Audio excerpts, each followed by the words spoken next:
Nah saudara, nah hang gedung dah nyobi.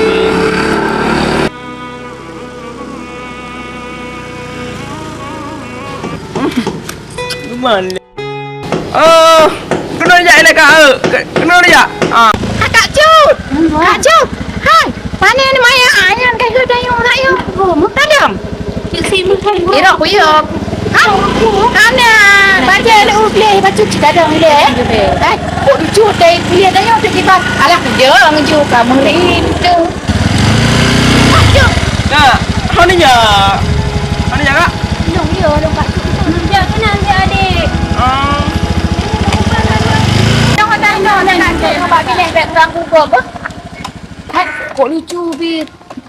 Takkan. Ha?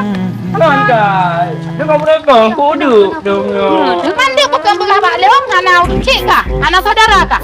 Kan kak, benar Dia kak. bila behana.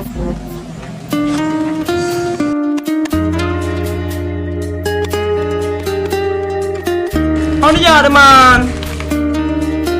Hai dia, jadi kau kena jarang je no. Tunggu kak, kamu mau ya kak? No, ada saudara mana dong? Kamu kan dua dong, tunjuk mana kamu kan ada. Kami ada keputusan man. Balong mubu sabo pingang kon ekbi. Oh balong je. Angku kak, kebenaran awak kak sedangkan awak ada dua ada. Kamu nan kak, tapi peng membaca lumprut tak ada ku. Menyalung kan hamke lungo rumah orang mau rumah kanan depan, ku rumah. Ya ilah kepeng Kak Cu. Apa yang marah ni? Yang peng tu nak bonjok hendak. Masa ada pakai warmo nak kepeng. Mari besek dek. Baju si kak anak pu kak, asal kata mambung dah. Patung de mari bek. Jesi kak anak pu kak. Hai peng nampak de mari bek kan. Padahal aku nak beli campli. Man kata sayang aku kak. Coknya. Je kak. Ni juk tu dekat nak hai saya. Kak, je. Uji ya kak apa? Dah kita bu dah. Buat apa? Je. Tanya punya oh dek memang anak drone. Je kak.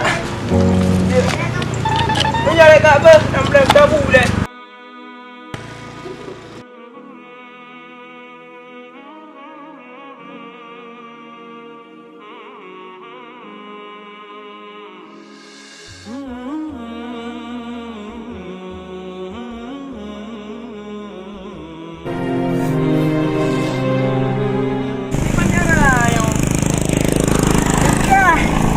Meja Malaya.